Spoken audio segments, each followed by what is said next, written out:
We of all people know that humans are freaky little animals, but what about the other animals?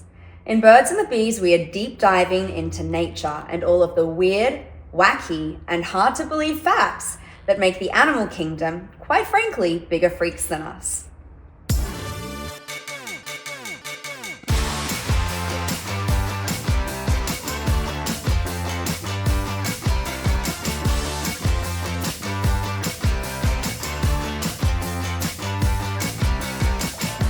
Hey guys, welcome back to Birds and the Bees.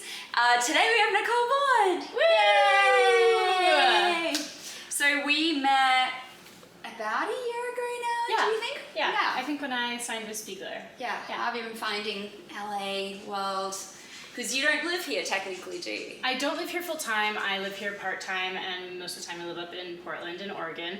I really like LA. I mean, this is where my best friend lives too, and I get to do a lot of crafty, nerdy stuff when I'm here, which I really love. So right now I'm working on a really beautiful dress for a secret project that she's doing at the end of the month, and then I'm also just doing fun shoots and podcasts and scenes, so I feel like I get a chance to A, enjoy the beautiful weather, and B, connect with lots of people in the industry that I wouldn't otherwise get to, like you. Because you're a seamstress. Sometimes. Like in your personal, it's not really a hobby though, because you seem to be bad at, you're really good at it. Oh, thank you. From what I've gathered.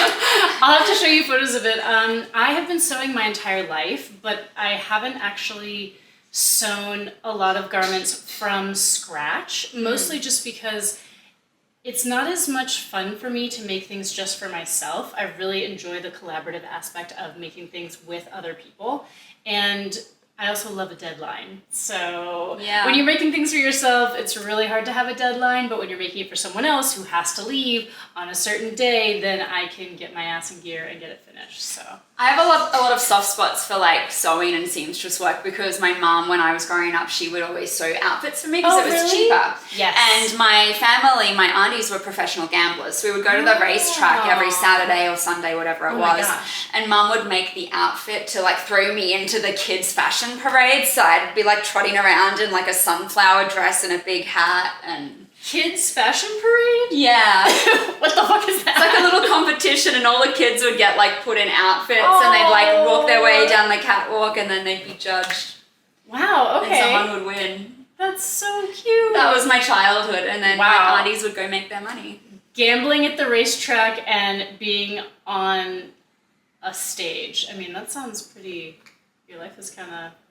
It was a really sweet little childhood day. Awesome. I really loved it. And it's so funny that I'm talking about racing. I was just about to say, was it horse racing? Because that's exciting. It was. So they started in greyhounds, actually. Okay, was the main thing, but it was horse races that I went to see. Got it. So I always ask people what animals they want to learn about, and you wanted to learn about horses. I did want to learn about horses. I think horses are amazing. I think they're so beautiful, and I just think that they're such an amazing creature, and they've been with humans and utilized by humans for a really long time. And I read a lot of fantasy novels, and so of course I think about how great it would be if there were no cars and we just had a personal horse that loved me, that I had a connection with, that I took out every day, and that's what we were all riding around on, was horses instead of cars. I think that would be just lovely. It's very romantic. It's much more romantic, yes, than a car. A car, not very romantic to me. I mean, I suppose some of them, I do like cars, but there's something about the idea of just riding a horse with the wind blowing in your hair through a trail or on the beach that just sets my heart on fire. Do you horse ride? I have horse ridden before. I rode for a little bit when I was a kid. Unfortunately, one of my first lessons, a bee stung the horse and it ran, and I got so scared that I never went back. And I've always kind of regretted that, because I wish that I had been able to do more of it, because I did really love it. But when I became an adult, and especially coming down to LA, there's an amazing equestrian center and trails in LA, and so I did go on one of those, and that was really fun. But I have to say, I am absolutely not used to riding on a horse. And when I got off that horse, my legs were jelly. Yeah. Jelly, jelly, jelly. Yeah, it's a lot of work. It is a lot of work, and you don't realize how much strain it is, surprisingly, on your knees. Yeah. I was like, ooh. I was a horsey girl, so I grew up around horses. You give strong horse girl vibes. Oh God, what does that mean? I think horse girls are crazy. So I'm like, am I crazy? I would be a horse girl if I could. So to me, that's a compliment. You just feel like you are a strong outdoorsy person. I could just see you on a horse very easily. I love that that's your opinion of horse girls. I think because I've been around horse girls in a really like intimate way growing up. The real way, not the romantic way. Yeah, like fucking crazy. And horses are crazy. It's so funny that you're like, I just want a horse that loves me, because when I went to vet school, our equine specialist, our first class, he said the horses are good for two things, suicide and homicide, and there is nothing else that they're good for. And so he was like, don't become a horse vet. And I was like, noted. Whoa, okay. Wait, why homicide or suicide? They either want to kill you or they want to kill themselves. Like, all they do is hurt themselves, and it's very expensive. If they break a leg, they're dead. Like, you have to euthanize them. That's pretty crazy. The fact that, like, a leg break is so major for them is wild. Because I think of most other animals that we keep around and have as pets or utilize in other ways. If they break their leg, it doesn't seem as disastrous as it does for horses. Yeah, it depends on, so like animals that weigh a lot, it gets really tricky. Although, for example, if an elephant does, like I saw some pretty gnarly stuff in Thailand where I think because it's so thick, like they managed to get away with it. But horses, they're basically, and we'll talk about it, but they're basically walking on thumbs. Like a hoof is only one digit. So because of that, the second you hurt it, you're out. And also you can't, like, because they weigh so much, to put hardware in to keep a fracture together, it's like so much weight going through the metal that you have to kind of sling the horses to take the weight off. So they have actually done it before. I think, was it Farlap was a really famous racehorse that broke his leg? There was one racehorse that was super famous, broke his leg, and they managed to heal him or her, and then put it to pasture after that. But it was very intense and very expensive because it's 24/7 care in a sling until it heals. Wow. Yeah, they're very fragile little things. Oh, which is so wild because you look at them and it's just like muscle. You know, they seem like they could just be strong and invincible. But yeah, it definitely seems very expensive to not just upkeep with a horse in terms of their physical needs, like the food and the water and the housing that they need, but also, especially with housing, you have to, if you don't have a farm, you have to board it somewhere, I think, and that must be crazy expensive. It's all very expensive. I had a friend that was boarding one in Hidden Hills, like where the Kardashians live, and I remember going to meet her horse and driving through, and I was like, I'm definitely in LA, this is insane. How expensive. Oof. Well, without any further ado, let's talk about some horse facts. Horse facts by horse. Horse facts by horse. That's the new title. That's the new title. Do you know a lot about horses, or do you know nothing? I basically know nothing about horses except the romantic idea of them I have in my head. Okay. I know that they are measured by hands. Yes. They are X hands tall. Yes. And I know that some of them have the floofy hooves. Cute. And they're just really cute. Alright, I have a lot that I can do. That's basically it. So we're going to start from like super basic stuff, and then we're going to get into some crazy stuff. I'm so ready. I nearly became a horse vet because the medicine side of them and their bodies are so unique. Really? Yeah, so let's start with what we call them. So there's stallions and there's mares. Okay. You probably know those terms. And then there's colts and fillies, the little babies. Yeah. They live in herds in the wild, and they're super social animals. Okay. So you don't find them living on their own. Mm-hmm. Do you want to take a guess what the closest relative is to a horse? That's not like a donkey or a mule? Yeah. The closest relative. It's a weird one. A fox. No. I love foxes though. Oh, wait, let me think. A giraffe. No, but you're getting warmer. Because they have the same legs with the knobby knees. Yeah, you're getting warmer. So rhinos and tapirs are actually the closest living relative. Really? And they're actually not that far apart timeline-wise in evolution. They didn't separate very long ago at all. So it would be kind of like humans and chimpanzees. That's how close they are. Wow. Isn't that crazy? That's really, wow, I would never guessed it. I never would have gotten there. No. All right. I can't picture it. When I learned this fact researching for this, and I thought, what the fuck? Genetics are weird. I can't even really begin to understand the depths and complexities of genes and how things have branched off and evolved. That would take a degree much, much, much more advanced than mine. Yeah. So that's fascinating. I feel like horses are kind of like the Victoria's Secret models of that little realm, and then rhinos somehow got the short end of the stick, even though I love them. Rhinos are pretty cool though. Yeah, but they're stumpy and they're like aggressive, and horses, they look majestic, elongated, and romantic. Yeah, they got the romantic. Someone turned up the romance slider to make horses the way they are, and they turned it way down on rhinos. Yeah, I think rhinos are amazing, but romantic they are not. No, it's kind of like, in my head, I imagine like Mask Femme, and it's just like they just branch really oddly. Love them all, but really cool fact. Yeah. One of my favorite facts about horses is, so I used to think that they could sleep standing up. I also kind of thought that, but then I saw a lot of them laying. Yeah, so the way that they kind of stay up is this weird apparatus in their legs called the stay apparatus. That's literally what it's called? Yeah. And so the way it works is it locks their kneecaps so their legs can't bend, and so they can fall into a light sleep while standing up. But what I learned since vet school is the only way they can get true deep REM sleep is if they do lie down. Oh. So it's now considered a myth, but a lot of horse people don't actually know that. Huh. Do horses dream if they have a REM cycle? Yeah. That's cool. Yeah, they do dream. Do horses do Yeah, they chase like things. little dogs. Yeah. That's so cute. Yeah. Oh, I love that. That's a good fact. I don't think I would like to sleep standing up, though. No, that sounds terrible. That sounds horrible. I like to be horizontal as often as possible, but especially when I'm sleeping. I think they wouldn't get achy because they don't technically have any muscles from like their knees down. Like it's all tendons. Huh. So I don't think they would get super achy like we would if we were to stand up all night sleeping, but I also don't think that it would be the nicest feeling. Like your tendons would get sore, I feel like. Yeah, I don't know. That's an interesting one. I just think about how if humans lock their knees for too long, then we pass out. The fact that horses don't is kind of cool. Yeah.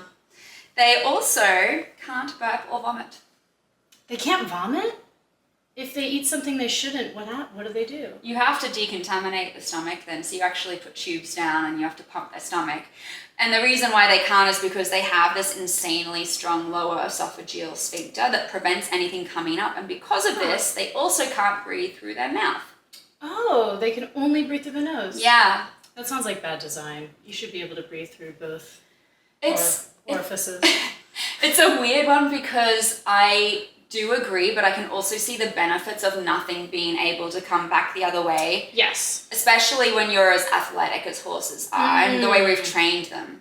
Like the last thing you want is to be hurling while you're galloping on a racetrack or running away from predators and stuff like that. True. If I was running from a lot of predators and I had to stop and puke, that would make it way worse for me and much easier for them. So. Yeah, and I also feel like it would make nights out more interesting maybe, but I think I would prefer to not vomit if I went out drinking, and I think that's a superpower. I'm not that I vomit a lot, but I would prefer to never vomit again, frankly. It's one of the worst feelings of like knowing that you have to and then doing it. It's just so terrible.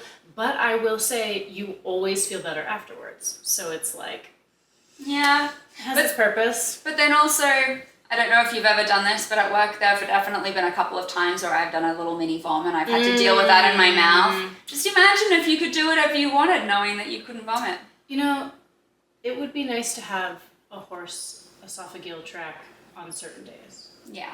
Yeah, that would be nice. If only we could switch it on and off. Yeah, just, like... Super horse, superpower. I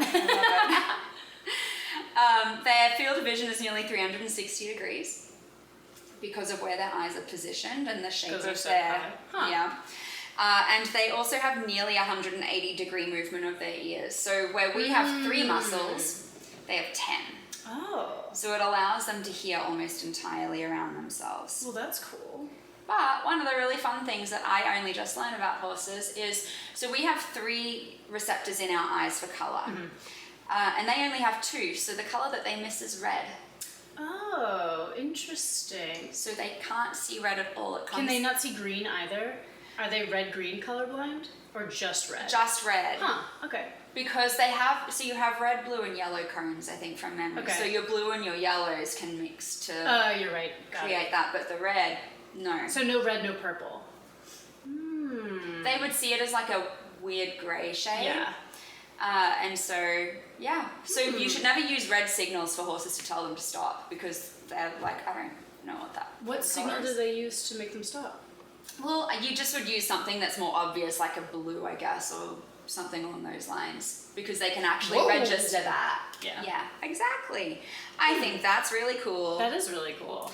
Their average lifespan is 30 years. That's a long time. Yeah.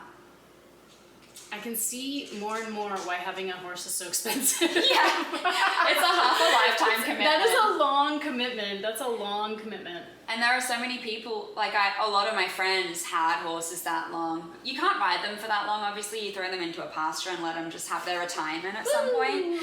But they live for ages, and you can tell how old they are by their teeth. Okay, that makes sense. So vets, I had to learn it at vet school. You learn how worn it is and certain like little factors that help you work out how old they are. Oh, and they don't tear anything, right? They only grind, or okay. Yeah. So tearing is for like carnivores and omnivores. That's what I And then thought. herbivores are more grinders. Got it. Yeah. Now we're gonna get into some more fun facts. So Okay, that's now like the ready. basics. Okay, those are the basics. I know basics about horses now. The boys don't have nipples. What the fuck? Oh. So mice and rats are the same, but other than that, there aren't really any male mammals that don't have nipples, but the horse is one of them. So are they genetically always a certain gender from basically conception? Well, the conception works the same as humans, like as far as the way DNA combines and you Sure. get XX or XY, but they have a different number, like a different genetic code that makes them look the way that they do. But the men, just the way it's programmed into their development, they don't get nipples. Huh. Just imagine if any man that you looked at was just bare tittied. That would be really annoying, actually. I like playing with nipples. I do like playing with nipples, but I could also very easily picture it in my mind like no nipples. But I guess I can sort of picture anyone without nipples. It's just the globe or like the flat plane. Yeah. But I think nipples are so fun, so that would be sad if It would be so male humans didn't have them. It would be so creative as well, though, because I think there'd be a massive market for like nipple stickers to match. Oh. That they could have like, maybe this guy's rocking stars and this guy's rocking diamantes and... See, I like your idea of what the male response would be, because I think the male response would be like, we're better because we don't have nipples, unfortunately. Well, maybe... Nipples make you weak. Maybe if you grew a third nipple, you're a woman! You're a woman. It would be so horrible. But I want to believe in your world more than the one that I just came up with. Yeah. Sometimes I really wish we lived in a matriarchal society so that things like this... If we lived in a matriarchal society and men didn't have nipples, I think that they wouldn't have a choice and we would do the most absurd things with tassels and like anything. Wow, yeah, I can't even fathom it really. It would be so different. But yet at the same time, humans naturally, despite gender, have a thirst for power and forward momentum. So even if we were matriarchal, it would be better for us, but it still wouldn't be great for everyone. Yeah. Just like how it is now. But maybe it would be. Maybe there would be more of a bend towards equality and social services. But Yeah. I don't know. I have a low opinion of what humans, of Okay, what all humans are actually capable of. One day I should do an episode once I've run through a bunch of animals on that topic, because there's a lot of really interesting studies on matriarchy and whether it would Yeah, Quantum Society. I would love to know if I'm wrong. Please, I would love to see more like science-based evidence that it would be better. That would be awesome. Yeah. All right, next horse fact. Okay. So, you know how we have type A, B, O blood? Mm-hmm.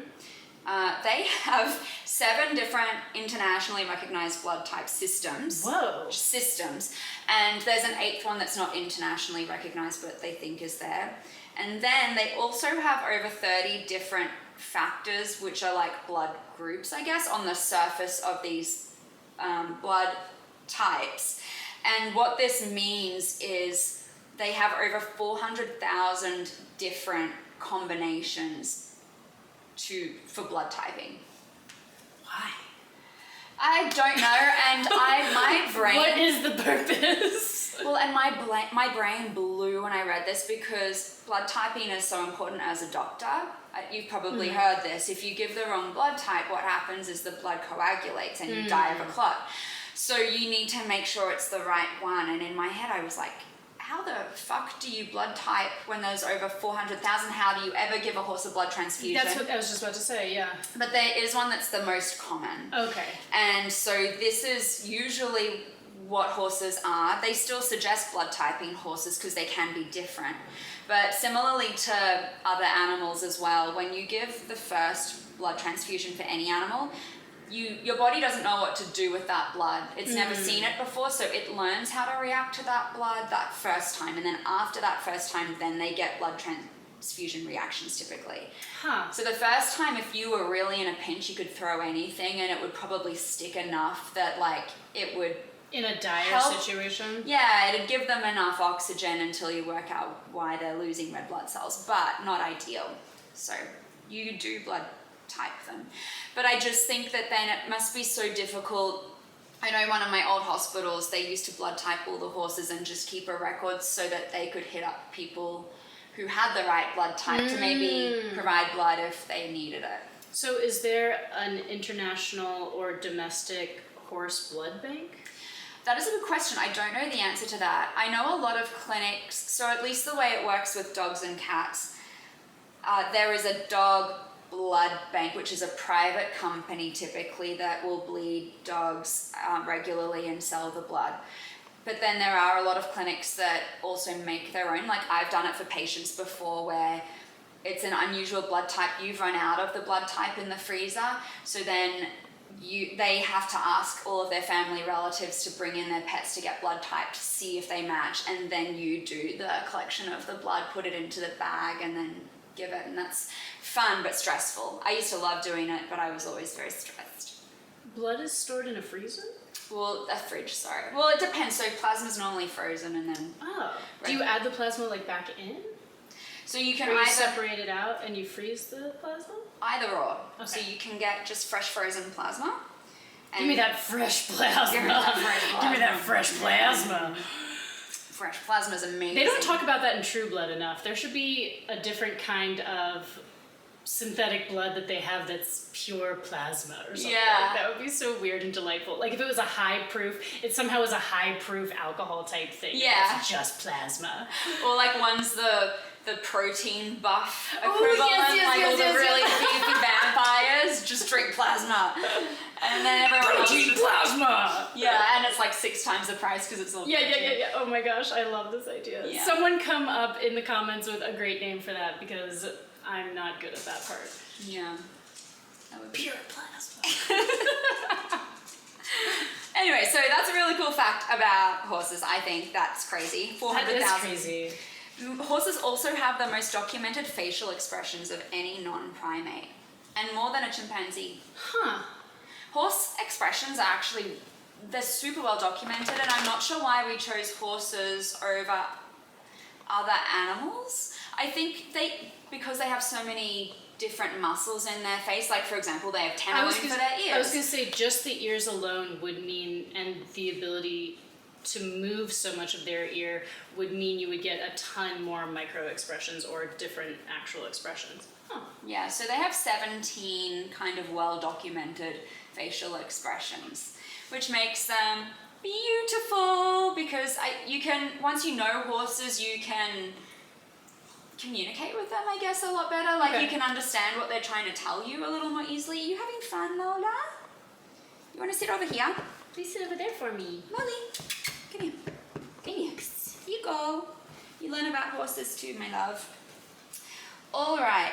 So when I went looking at horses, I know that horses have a really rich history in human medicine.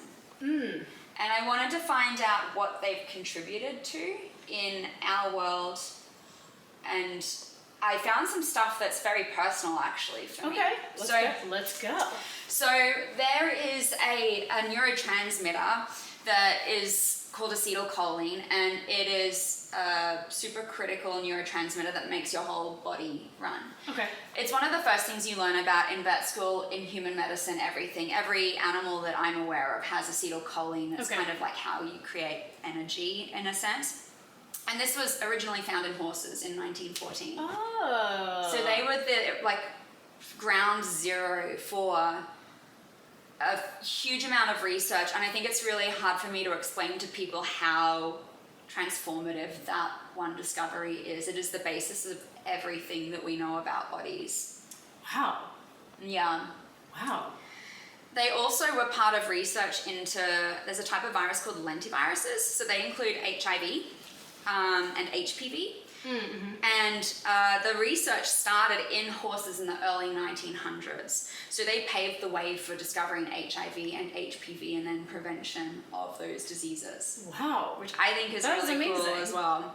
They were also used to produce the first antidote for diphtheria, which is a really gnarly bacterial I don't know if you know about diphtheria. It's a really gnarly disease. And so they were used to produce the anti-serum.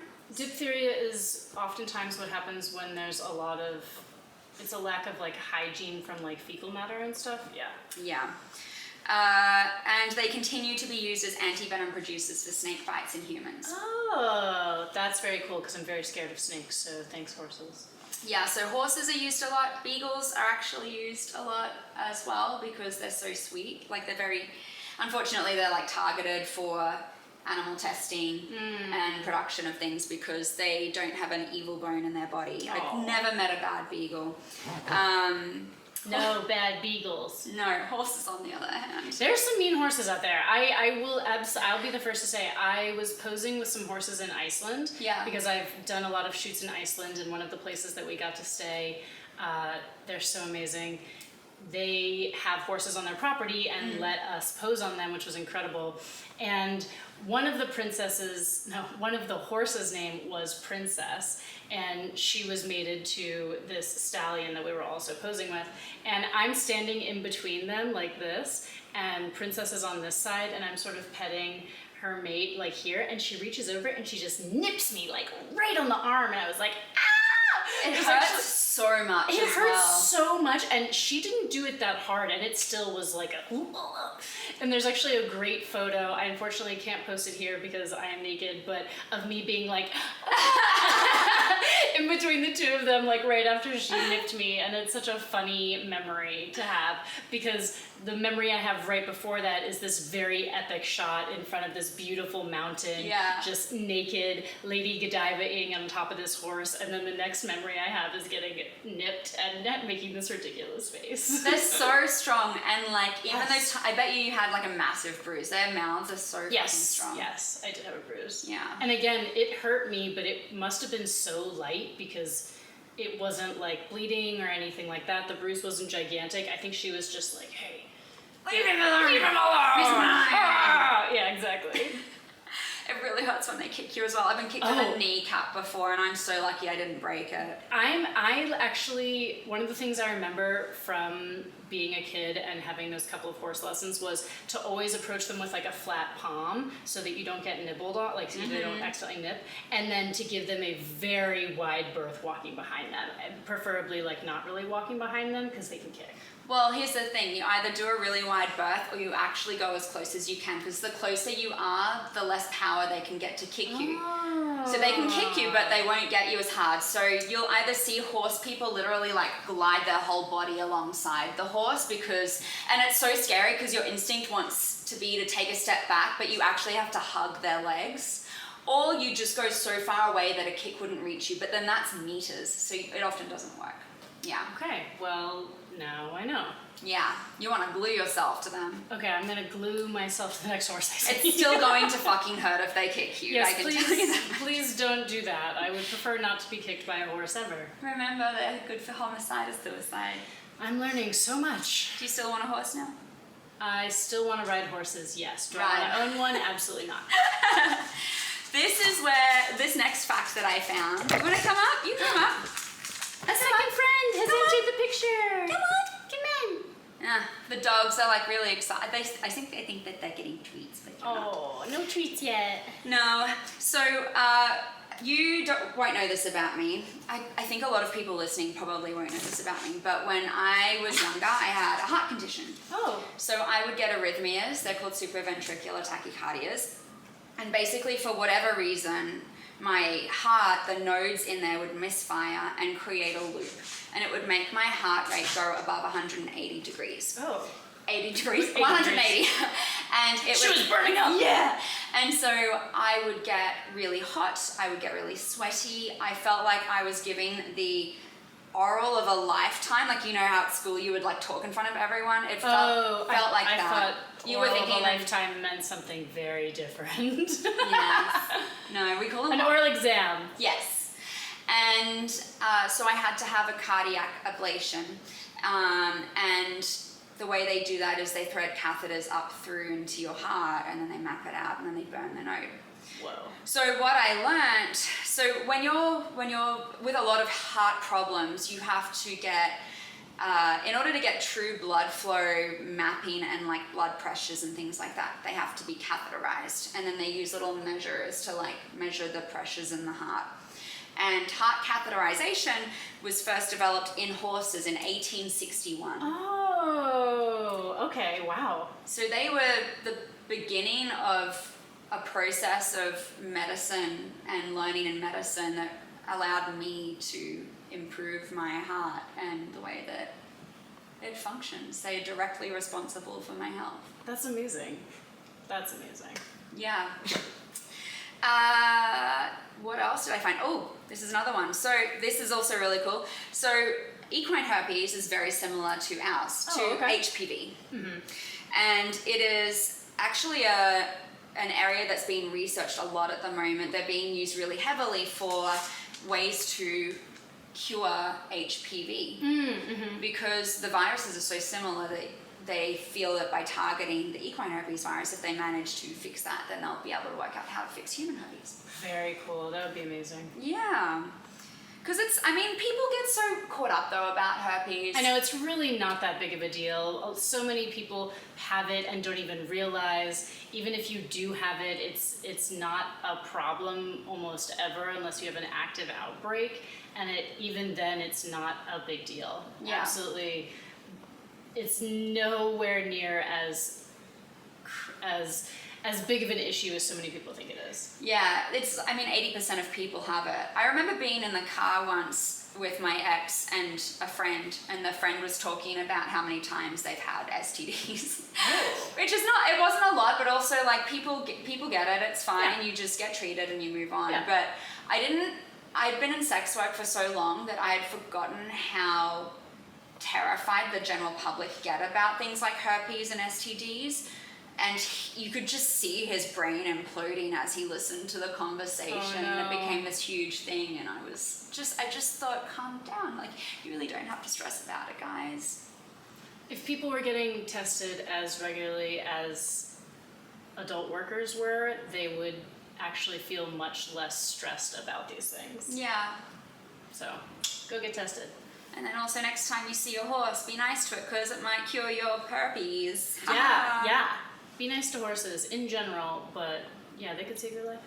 They're also a really big part of research at the moment for a lot of genetic problems like cystic fibrosis. Cool. So horses have this weird thing where the way that cystic fibrosis and some other genetic problems happen is they have these like accidental stop codons, we call them. So codons are like signals in the DNA that tell the DNA what to do, I guess. Mm-hmm. And so there are certain diseases where you get one prematurely. and that then creates the disease. Horses have this weird thing that I don't think I've heard about in another animal. I will at some point go deep diving for a future thing to like see if I am wrong. Like my plan is to do some episodes where I just go looking for the weird facts that I couldn't answer on the day. Cool. But basically they have this switch in their genetics that allows them to override these premature stop codons. So they literally hold the answer to curing cystic fibrosis. Because if we could basically turn those off, the receptors or the codons for cystic fibrosis, then it wouldn't happen anymore? Exactly. Wow.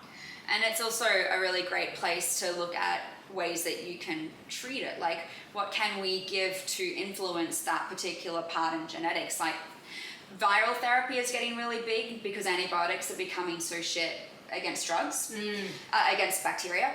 And so there's a lot of research going into, like, can we implant a little piece of genetic code into this virus, because this virus can get in there, and then can it deliver that to this specific part in the gene, and can it then cause it to be changed? Wow. So microbots and viral therapy is the way of the future, honestly. Whoa. In the future, we will just get injected with viruses, I'm sure of it, to fix things. It's so interesting to think of a virus as being a carrier, like as just a vehicle. Yeah, but it really is, because it's not technically a living organism. It doesn't have a cell nucleus, it's just like a little, it's almost like a robot. It's a robot of the animal kingdom. Interesting. And it's not technically considered a living organism. And that's why they're so useful, actually, with medicine. Huh. Yeah. That's really cool. I Yeah. had no idea. Turning them from like these bad things that, I mean, they're not thinking, so they're just going in and invading, and then how can we use that invasion to our advantage? It's the ultimate Trojan horse. Absolutely, absolutely. That's what I was thinking of. Horse. Trojan horse. Ha! Ha Totally planned that Totally one. All right, now we're going to get into some of their reproductive stuff. Okay, let's go. Yeah. So horses ovulate seasonally, so they ovulate in spring and summer.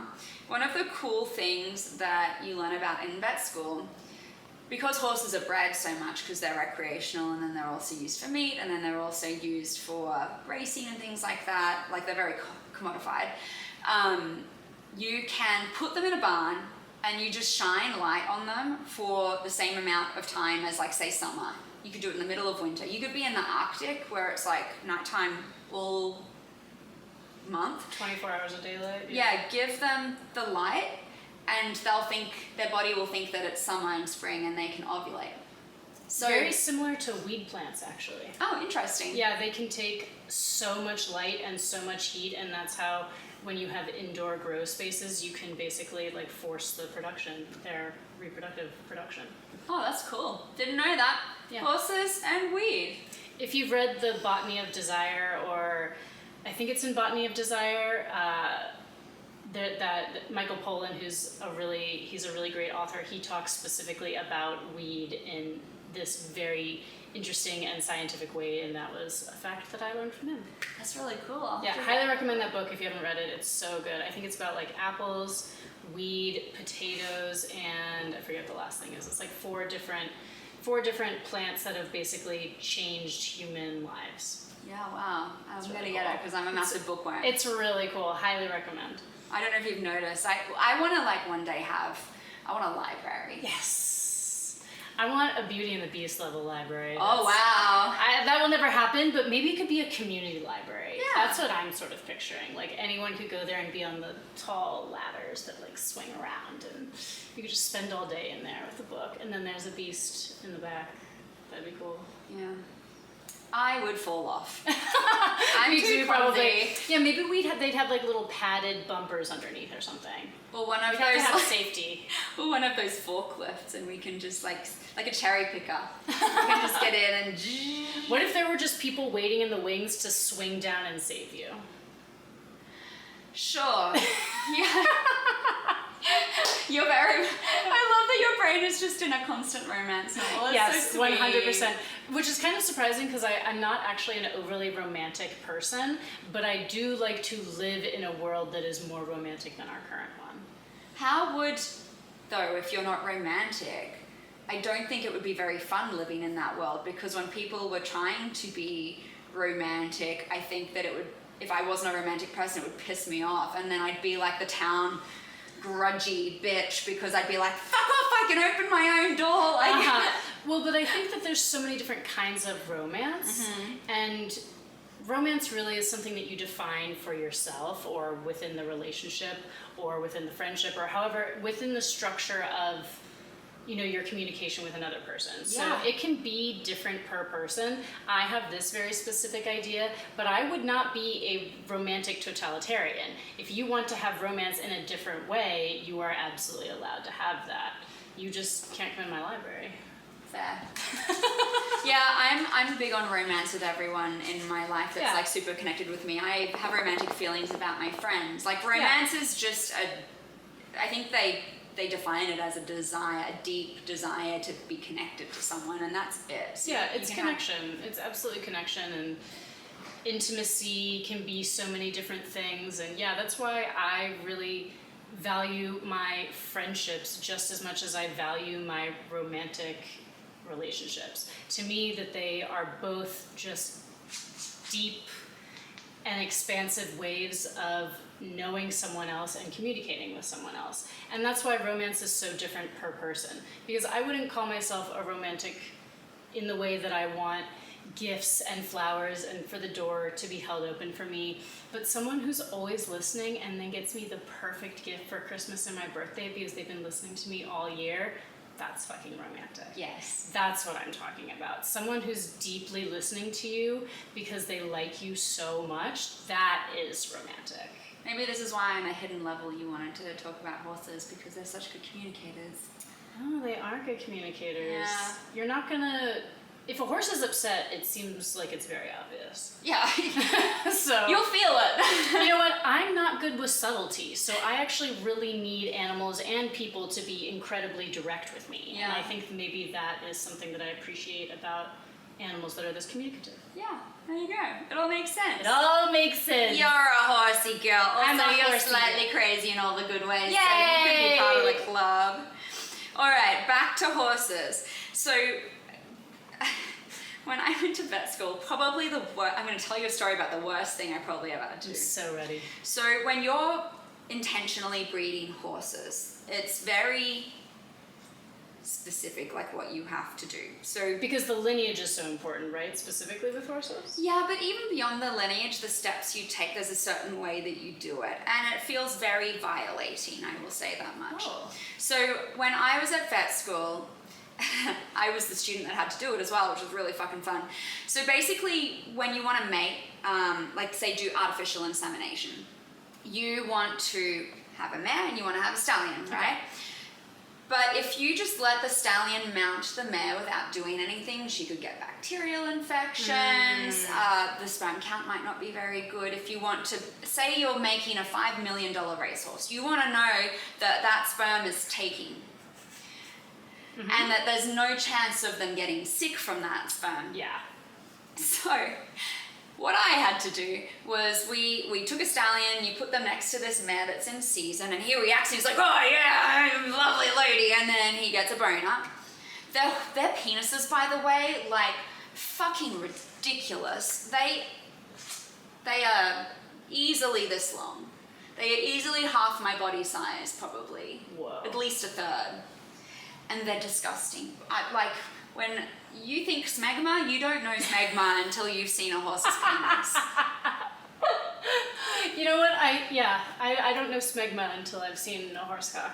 It's horrendous. It believe is it. so bad. And it smells too, right? Yes. And so my job as a student was to clean the spooner. So you have to get warm soapy water, and you have to literally wash their cocks for them because they're so disgusting. While So that they're it's trying to have clean? sex with a lady. Whoa. So imagine like if you were gonna get it on with a dude and he's like, yeah, I really want this. And then there's this random very Handmaid's Tale almost, like there's this random third person in the room and they're like, just wait a second. And then I gotta clean it up for you. and then while he's trying to get at you, she's like blocking him to clean his dick. I mean, Because he's nice. so gross. Well, that part not so great. Although I do like a little bit of grossness. I'm a bit of a gross girl. But yeah, dicks should be clean when they are inside. It's better for everyone. It is the worst thing I've ever seen in vet school. I mean, I love abscesses and things like that. I love the gross stuff. I don't love horse dick smegma.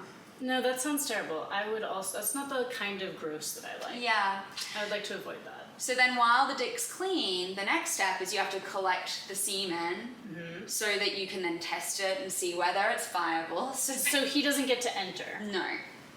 I've heard, is there like a sleeve? Yeah, so it's this giant ass condom. So you have this giant metal pipe with like padding inside, almost like a giant fleshlight. That's literally what I was picturing. I was like, what horse is the face of horse fleshlights? Like whose name is written on the side? Of course. Yes, exactly. I think Dread is the closest human equivalent of this world that I can give. Okay. So you have this giant fleshlight and you pre-warm it. So the inside you fill it up with water that's the same temperature as a mare's vagina. Okay. Because if it's colder or hotter, you can kill off the semen. And then you have to awkwardly carry this giant, like, it looks like a bazooka, and you have to like angle it onto the horse's dick. You have a tiny window to get it. If you miss, he might get in. And then he basically jerks himself off in this giant metal fleshlight to collect the semen, and then you go check it under a microscope. Whoa. That was my job. Whoa. Yeah. I don't particularly ever want to do it again. No. And you had to do it by yourself? No, it's, it's a whole team of people, so even better, everyone watches me. But no, I was just thinking that there's only you putting it on? Yeah. So you normally have a couple of people holding the horses, and there's a barrier between the mare and him to try and stop him from getting to her. There's like almost a mount pole. There's like a pole that acts as the mare. And you kind of trick him into mounting that. Got it. And then you have a minute to like put it on, but if you miss, he might just ejaculate and you miss it all. So it's a science, but it's a science that I'm quite happy to leave to someone else, basically, because I don't ever want to clean a horse dick again. Do they call it the rut, or are they in heat? What is there? They're in heat. In heat, okay. Yeah. And then during spring and summer, their heats actually last longer. So during the winter, they're not in heat for as long because they're like less fertile, I guess. It's influenced by the light still. Yeah. So let's say we have inseminated a horse. So twins are super rare. Okay. They usually just have one baby. Thank Christ, I can't imagine pushing out two of those big fuckers. They're so big. And they are in gestation, which is pregnancy, for 11 months roughly, so 340 days. Foals are born with foal slippers. What? So they are born with little slippers on their little hooves that fall off as they grow up. So they don't cut the inside of so they don't cut the vaginal canal as they're coming out? Potentially. I'm not actually sure the evolutionary reason why it's there, because when any animal comes out, their hooves and paws are soft because they've not been outside in air. Okay. Oh, air is what hardens hooves? Yeah. Oh. Yeah. Well, because they normally, it's kind of like, you know how you get pruny because it's in being the bathtub? soaked in liquid. Okay. Yeah. So similar kind of thing, but they're born with foal slippers. Foal slippers. What color are they? Let's have a look, because I actually, What's a foal slipper look like? think they're just a similar color to hooves. Oh, here we go. So they're kind of like white. Oh. It's like an embryonic sac almost? They're kind of almost feathery looking. Oh, yeah. They look way creepier than I thought they would look. They look very Stranger Things. They look like tentacles. Yeah. Yeah. Look up foal slippers. Yeah. Whoa, those are crazy looking. And then they fall off. And then they just have their little hoosies. Okay. That is a very cool fact. Which is really cute. And they eat solid food really quickly, like the first week of their life. They can still drink milk from mum, but they're eating pretty fast because we're herbivores and we want to get ready to eat grass for the rest of our life because that sounds fun. Yum. I couldn't be a herbivore. No, I like being an omnivore. Yeah. Best of both worlds. I'm trying to eat less meat these days and less cheese and trying to be like, I guess, more conscious of my food choices, but I also don't know if I will ever be able to eliminate it completely, so I just try to choose ethically. Same, and I do try to cut back on red meat especially. I try to have red meat be more of a couple times a month thing or an occasion thing, and I eat a lot of like chicken and like pork and that kind of thing. I try not to eat quite as much like red meat. I'm the same, but there is a really cool anatomical reason why I do it, but I don't want to tell you. I want to save it for a cow podcast. Okay, that's fair. Save it for the cows. Cows are so cute and so fun. Yeah. If you ever come to Portland, my friend runs a animal sanctuary, and it's specifically for farm animals, and she has cows that you can just hang out with, and they're so cute. What's it called? What's the sanctuary? It's called Onalaska because it's in Onalaska, Washington, and it is run by my friend Jess, who is really amazing, and she has been a dedicated animal lover and vegetarian for a very long time, and this has always been her dream. She used to go and work with I think it's Vets Without Borders, doing a lot of spay and neutering in Romania and places like that. And yeah, her sanctuary is amazing. Please look it up, on Alaska Farm Sanctuary. She has goats, she has cows, she has chickens, she has cats and a lot of other things. So highly recommend supporting her if you are a lover of animals. You should look her up because she also posts cute things of Junebug the cow. Aww, there's so many great animal sanctuaries in America. My favorite one that I've come across so far that I really want to go to for a night is one in Joshua Tree called Kaleidoscope. Oh. They have zebras and peacocks and all sorts of crazy shit. And you can just go swimming, and the emus sometimes will just come in the pool with you, just hang with you. Yeah. Speaking of peacocks, I know this is not a peacock time, but one time I was shooting a porno in LA, in the part of LA that has a lot of peacocks, and let me tell you, if you've never been around a peacock, they scream. They scream so loud, and it is very hard to edit out of pornography, let me tell you. So they were very active, and then we opened the door, and there they were in full display. I love the display. I didn't know they're screamers though. Yeah, That's they're so screaming. funny. I think it's a scream. It was very loud. Whatever they were doing, it seemed like a scream. So funny. Yeah, not ideal. If someone knows more about peacocks than me and it's not a scream, it has a technical name, please correct me. I'll make a podcast on them. Great. I'll add it to the list. Add it to the list. There's so many animals. I There are can so do many this animals. forever. I love it. Do you ever watch Tier Zoo on YouTube? No. You should really watch Tier Zoo. He basically ranks animals in tiers from S tier to F tier. Okay. But he really goes into detail about it, and it's really fun. And the way that he describes it is obviously influenced by video games, because he'll talk about basically the different periods in history are different. I forget what he calls it, but it's like a patch. Basically, when something happened, like the Ice Age or something, it's like a patch that happened, and then the meta was changed. Oh yeah. So it's a really, really great animal-related YouTube channel that I recommend. I'll find it. Tier Zoo. Okay, I'll definitely watch that. Alrighty, so I did find as well, so horses, we were talking about donkeys before, briefly. So I did go on a deep dive because I came across all of these different combinations with zebras and horses and donkeys and stuff. Do you know what a zebra crossed with a horse is? No. It's called a zorse. A zorse? That's cute. They can't reproduce. They cannot. I know there's hennies and donkeys, right? Or is it... Hennies. What is a henny? I think a mule is a male donkey, and I think a henny is a female donkey. Okay. Both of them can't... Is it...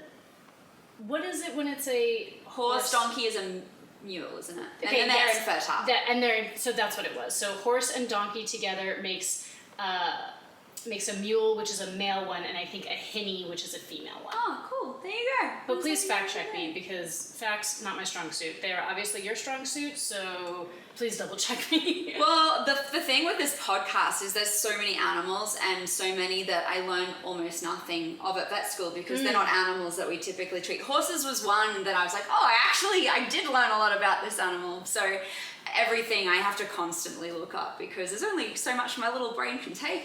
There's only so much that can fit in our brains. I am kind of glad to have ADHD in some ways because I feel like it's a constant defragging or emptying the cache in my brain. Yeah. Things just routinely get compacted or thrown out, and then I get a new surprise when I learn something that I already knew but forgot about. Yeah, I feel you. A male donkey and a female zebra is called a zebra donk. Ew, that one's terrible. And it's infertile.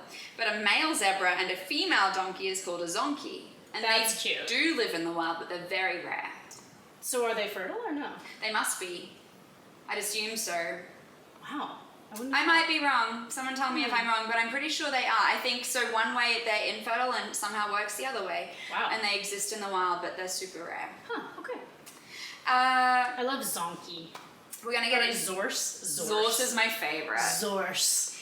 All right, we're going to get into the last fact I have for you. It's actually my least favorite fact about horses, and it relates to ethics and what the fuck are we doing with horses, basically. Oh, okay. So when horses race, they found, as they studied horses in racing, that they get something called exercise-induced pulmonary hemorrhage. Oh. So basically they started scoping horses and realized that some of these horses were hemorrhaging in their lungs at the end of a race. So they started to try and scope as many as possible. Now the statistics vary a lot, but it's as high as 45 to 75% of horses have exercise-induced pulmonary hemorrhage. They think that if they scoped every single horse that raced, after the race, they think it could be 100%. Whoa. So we're basically putting horses through so much strain racing that they spontaneously bleed in their lungs, and that can cause lung damage over time. So why do we race them? Exactly. And horse racing is one of the worst ones. So I did dive into other types of sports that we use them for, and polo is 11%, show jumpers are 45%. But the amount that we have pushed their athletic limits, it's not good for them. And so this is why there's this massive argument about whether we should actually have horse racing in general. I think as a vet, I look at it and I just think it's not worth it. Imagine if every human athlete, when they ran an Olympic race, they bled from their lungs. It wouldn't be allowed. Mm-mm. It's also, I believe, really hard on the jockeys as well, because they have to be so tiny, right? So there's a lot of stress that they're putting their bodies in too. Yeah, I mean, eating disorders are fucking ridiculous in the racing world, because the lighter you are, the less you put on the horse. And there's some really great documentaries. I'll find some names and put them in the bottom in the comments, because it's been a while since I watched them, but it's really sad the way that jockeys essentially take care of themselves in order to race, and they don't earn that much money. No, it's actually, I used to watch a lot of UFC. I still watch MMA occasionally, but when I was watching it more often, and I used to do sports when I was younger, but I didn't do a lot of them, and I didn't do any where you had to do weight cuts. And I just think that doing a weight cut is so terrible for you, and it seems like such a terrible system. You're a professional athlete, you are a sports person, you're utilizing your body is your medium, it's your machine, and then you're going through these periods of starving and binging it just to meet weight. That just seems like such a terrible standard to have. And I understand having weight classes, because of course you don't want someone who's 120 going up against someone who's 200 or whatever. And so I understand having weight classes, but I just think that it feels like such a short-sighted and unsustainable thing. And I think that if it's possible for athletes to walk around at their fighting weight, so that at least they're not doing this intense binging and cutting, that it's going to be way better for people long term. But again, I'm not an athlete. I don't have to go through all of these things, so I'm just talking out of my ass. But it doesn't seem good. Yeah, and there is a blessing amongst humans in that realistically the only person who can control that is you make the decision as to whether you subscribe to that lifestyle or not. Although you shouldn't be pressured into feeling like that, and that's the argument. But horses don't get that choice. And we have domesticated them, and we have taught them how to take a saddle. And we sit and we ride around on them, and they give so much to us, and then medically they give so much to us. And then ethically, where does that sit? If we think that 100% of race horses are literally getting lung damage for our entertainment, what are we doing? People should just watch Jackass instead. Yeah. I'd rather see humans putting their bodies on the line for our entertainment than animals that can't consent. 1000%. But then it's such an interesting, this is a really interesting debate when you look at animals in production as well. If they didn't have that purpose, horses are a little different because we ride them for recreation and stuff, but with a lot of production animals who have a commercial purpose, do they still have a commercial purpose if we remove that thing? And then where would they be in the world if they didn't have a purpose? Like cows, for example. I have to get into cows one day. I love them. And cows are amazing. The ethical stuff is really intense with them. But that's horses. Yeah. They're Victoria's Secret models that we forced to bleed out of their lungs for our entertainment. Yikes. And we stick them in sunshine to make them have babies. And their dicks are disgusting. And there's basically horse fleshlights that vets use. Yeah, never want to touch one again. Yeah, that sounds gross. I wouldn't want to be responsible for the cleanup of those either. No, it's disgusting. Ugh. As students, we had to, and it was interesting. Ew. Yeah. So, what's your opinion of horses now? Still love horses. Still want to be a horse girl and ride horses around. I would happily muck a stable in exchange for being able to ride a horse whenever the fancy struck me. But I feel even firmer in my stance of not owning one because I genuinely can't afford it. And I don't think that most animals should be raced or put into fights or things like that. That doesn't seem like a great idea to me.